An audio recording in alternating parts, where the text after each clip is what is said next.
Hello everyone, कैसे हो आप सभी।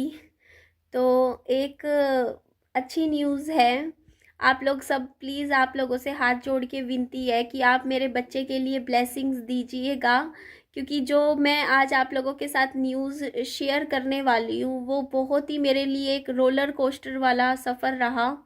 और मैं बहुत डिप्रेशन में चली गई थी पिछले 3.5 साल से।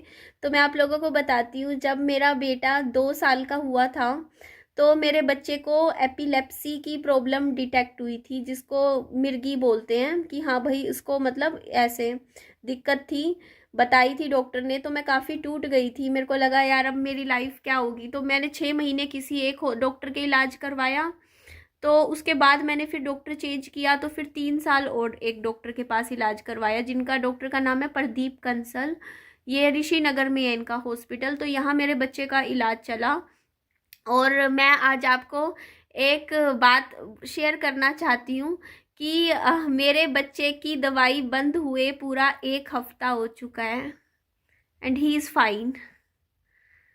मेरे बच्चे की दवाई बंद हो गई है। वो जो मतलब 3 साल, 3.5 साल चली मेरे बच्चे की दवाई। और अब मेरा बच्चा ठीक है, मेरे बच्चे की दवाई बंद हो गई है। और ये चीज़ मैं आप लोगों से शेयर करना चाहती हूँ कि मैंने बहुत ज़्यादा, बहुत ही डिप्रेशन वाला सफ़र रहा ये मेरे लिए। बहुत डिप्रेशन में रही मैं। आप लोग मेरी आज से 3 साढ़े 3 साल पहले की वीडियो देखना, मैं क्या थी और मैं क्या हो गई। मैं हॉस्पिटलों के चक्कर खा काटना, मैं बहुत गंदे डिप्रेशन में गई इस इन चीज़ों की वजह से। हॉस्पिटल हॉस्पिटल, दवाई दवाई। मैं आज थोड़ा सा रिलैक्स फील करती हूँ उस चीज़ में। सुबह उठते ही मेरा टाइम हुआ करता था, सुबह 8 बज गए ओ दवाई देनी है मेरे बच्चे को, रात को 8 बज गए ओ बच्चे को दवाई देनी है, सुबह शाम दवाई दवाई दवाई दवाई के ऊपर ज़िंदगी जैसे चल रही हो ऐसी लाइफ हो गई थी। दवाई, मेडिसिन, डॉक्टर के पास जाना, टेस्ट करवाना, हॉस्पिटलों में घूमना। 3.5 साल से मैं ये चीज़ फेस कर रही थी।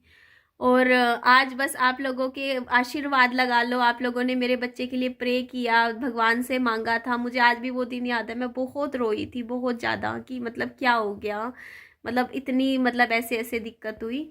तो कई लोगों ने बल्कि मुझे उस टाइम समझाया भी, कई लोगों ने तो मुझे ये भी बोला कि निधि इसका आपको इतना इलाज भी करवाने की ज़रूरत नहीं है, जैसे बच्चे छोटे होते हैं ना, जैसे बड़े होते हैं धीरे धीरे तो ये दिक्कत अपने आप ठीक हो जाती है। बच्चों में कभी कभार हो जाता है लेकिन ये अपने आप ही ठीक होती है, इसका इलाज मत करवाओ। लेकिन मैंने सोचा नहीं, मैं फिर भी इलाज करवा लेती हूँ, क्योंकि कल को ये है ना, बच्चे की ज़िंदगी का सवाल है, कल को वो बड़ा भी होगा, कल को आगे इसको कभी कोई दिक्कत ना आए।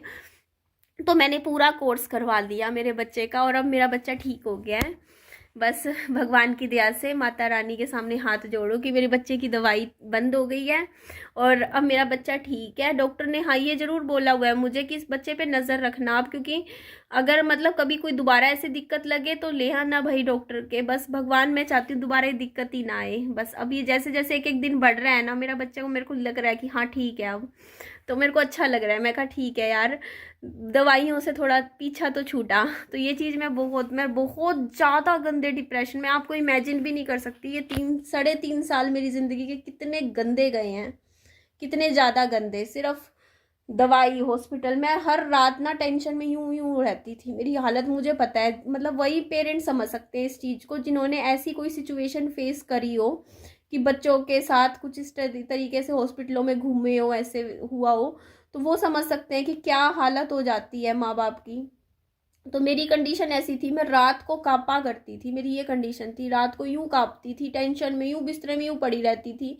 मैं यूं सोचती थी मतलब ऐसे ही कि यार ये दवाइयाँ इतनी मेरे बच्चे के शरीर में जा रही है, कल को कोई नुकसान ना कर दे, इतनी इतनी हैवी दवाई, मेरा छोटा सा बच्चा है क्यों खा रहा है इतनी इतनी भारी दवाइयाँ।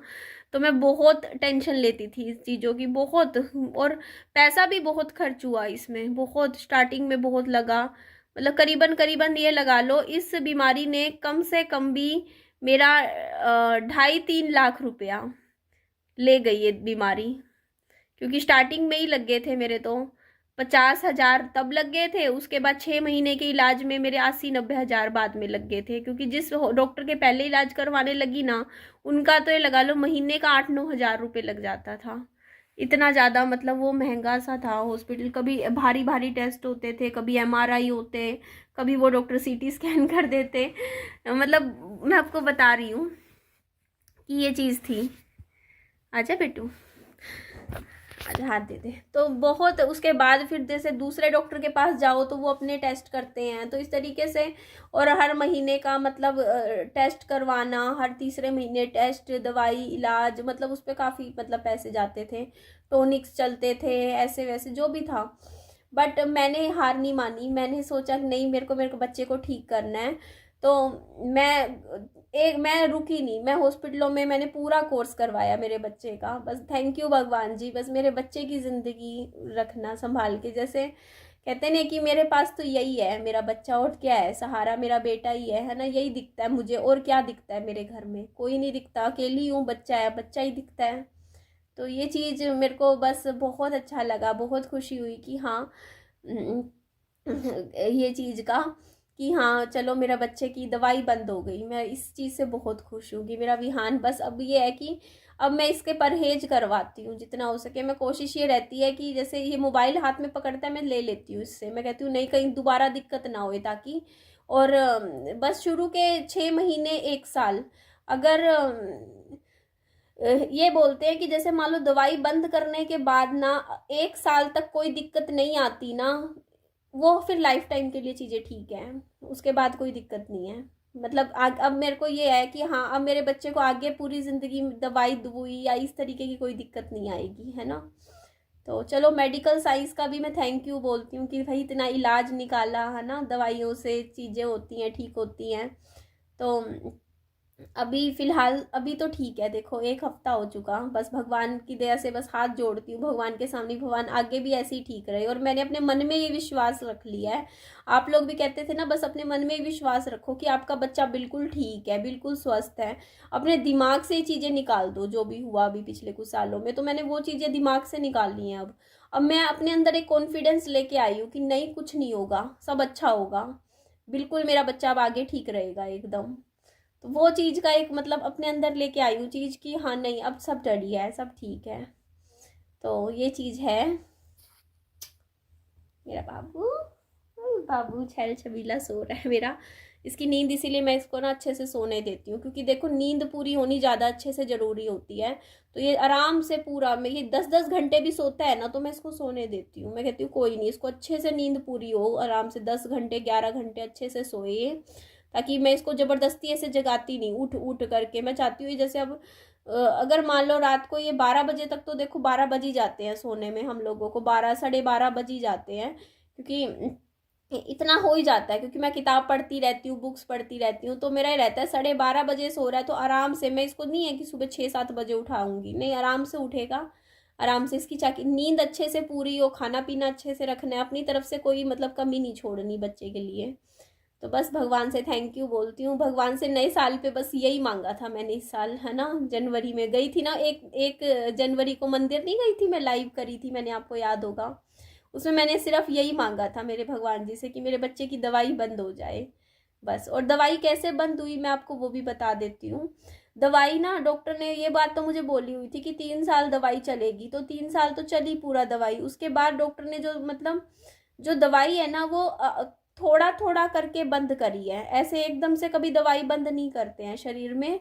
तो पहले तो जैसे मान लो इसकी गोली चलती थी, एक गोली सुबह एक रात की, तो डॉक्टर ने बोला कि अब इसकी गोली 1 महीना तो करो, सुबह आधी गोली रात को एक गोली, सुबह आधी गोली रात को एक गोली। तो इस तरीके से 1 महीना चला। उसके बाद डॉक्टर ने बोला कि उसके बाद अगले महीने आप करना सुबह आधी गोली और रात को आधी गोली, मतलब और डोज कम कर दी। तो ये चीज हुई। उसके बाद फिर अगले महीने डॉक्टर ने बोला कि पूरे सिर्फ आधी गोली चलेगी, पूरे 24 घंटे में आधी गोली। तो इस तरीके से सिर्फ आधी गोली चली। तो उसके बाद जैसे 1 महीना आधी आधी गोली चली, ठीक है, मैंने आपको बताया ना ऐसे करके। और उसके बाद बंद कर दो बस दवाई। उसके बाद डॉक्टर ने बोला आगे भगवान भरोसे, मतलब भगवान की दया है, जैसे भी है, हमने अपना मतलब काम कर दिया, दवाइयों का कोर्स पूरा हो गया इसका। अब भगवान है कि आगे सब कुछ अच्छा करें करें, ये चीज़ है। डॉक्टर ने मुझे बोली थी। तो अभी ठीक है, 1 हफ्ता हो गया, मैं भी दिन गिनती रहती हूँ। आई थिंक मैंने 10 जनवरी को, नहीं 10 फरवरी या 11 फरवरी को मैंने इसकी दवाई का डोज बंद कर दिया था। उसके बाद आई थिंक आज 18-19 तारीख हो गई है, और अभी तो ठीक है सब, अभी सब ठीक है, इसको नहीं आया दोबारा दौरा, आराम से है अभी तो फिलहाल। तो बस भगवान से यही प्रार्थना करती हूँ कि दोबारा वो दिन दोबारा कभी ना आए ज़िंदगी में, वो टाइम चला गया है ना। बस अब ये ठीक रहे, बस इसका स्वास्थ्य अच्छा रहे, ये हेल्दी रहे। बट इस सफ़र में ना 3.5 साल का जो ये सफ़र रहा ना, इसमें इसने खिलौने बहुत ले लिए मेरे से। आप लोगों को पता है मैं इसको खिलौने बिल्कुल नहीं दिलवाती थी। जब छोटा था तब मेरे को कमेंट आते थे कि निधि आप कैसी माँ हो, बच्चे को खिलौने नहीं दिलवाते हो, सारी माँ इतने इतने खिलौने दिलवाते हैं। फिर जब ये बीमार हो गया ना ऐसे, तब हॉस्पिटल जाती, इसकी सुई लगती थी, ये रोता था, इसको जाके मैं उस दिन मैंने इसका जो हॉस्पिटल जाने का वो चीज़ थी ना, इसको मैंने एक अच्छे एक्सपीरियंस में चेंज कर दिया। मैं इसको बहुत खिलौने दिलवाती उस दिन। तो ये पहले तो रोया करता था, हॉस्पिटल जाता था, ऐसे मेरे से देखा नहीं जाता था, इसके मतलब जैसे इंजेक्शन्स वगैरह लगते थे तब, है ना, टेस्ट वगैरह होते थे ना, इसलिए। तो मैंने पता है क्या करती थी, मैं जिस दिन मैंने इसको बोल रखा था बेटा जिस दिन तेरे को डॉक्टर के लेके जाऊंगी उस दिन तेरे को बहुत खिलौने दिलवाऊंगी, तो ये उस दिन को ऐसे होता था, पहले तो रोता था, डरता था, फिर खुश भी हो जाता था, मम्मी अब मेरे को खिलौना मिलेगा। तो मैंने इतने इसके पीछे देखो कट्टा भर के खिलौनों के पड़े हैं, इतने खिलौने मैंने, वैसे मैं ना खरीदती बट मैं बहुत इमोशनल हो गई थी इसके लिए, विहान के लिए। तो मैं जो भी चीज़ मेरे को दिखती ना, मैं हर चीज़ इसको दिलवाती थी खिलौनों में, कोई भी अच्छा चीज़ लगती मैं खिलौने दिलवाती, मैं बहुत खिलौने दिलवाती थी विहान को उस टाइम, क्योंकि मैं खुद इतनी इमोशनल हो चुकी थी ना उस टाइम, कि मैं ऐसे था कि कहते नहीं कि जब पता है जब क्या होता है ना कि बच्चा स्वस्थ हो तो आप ऐसे नहीं करते हो, लेकिन जब आपका ना मतलब ऐसे कुछ बच्चे को आप ऐसे सफ़र करते हुए देखते हो तो आपका एक एक्स्ट्रा प्यार उमड़ आता है अपने बच्चे के लिए कि नहीं इसको कुछ अच्छा दिलवाऊँ, इसको खुश रखूँ अपने बच्चे को। तो मेरा बस ये तरीका था अपने बच्चे को उस टाइम खुश रखने का। मैं इसको जा जाके कभी कोई स्पाइडरमैन दिलवा देती, कभी कुछ दिलवाती, मैंने बहुत पैसा खर्च किया इसके खिलौनों पे। मैं दिलवाती रही, अब बंद कर रहे हैं मैंने इसके लिए खिलौने खरीदने, अब क्योंकि इतने खिलौने हो गए इसके पास, अब वही बहुत है इसके, खेलता है उन्हीं के साथ खेलता रहता है। तो ये चीज़ होती है, इमोशनल थी बहुत ज़्यादा तो मैं इसको दिलवाती रही। बस भगवान का नाम लेके अब मैं कहती हूँ, भगवान हाथ जोड़ के, भगवान अब दोबारा वहाँ नहीं जाना हॉस्पिटल में, बच्चे को ले लेके मत घुमाना मेरे को, बस आगे आगे बस ये ठीक रहे, स्वस्थ रहे, बस इसका मैं ध्यान करती हूँ, इसीलिए इसका खाने पीने का जितना हो सके अच्छा से अच्छा रखती हूँ, ताकि हाँ बस ये है, ये आगे अब आगे ठीक रहे मेरा बच्चा, बस ठीक है, बस गया वो टाइम भी निकल गया है ना। चलो एंड करती हूँ इस वीडियो का, अपना खूब सारा ध्यान रखिएगा, bye bye, take care, bye bye.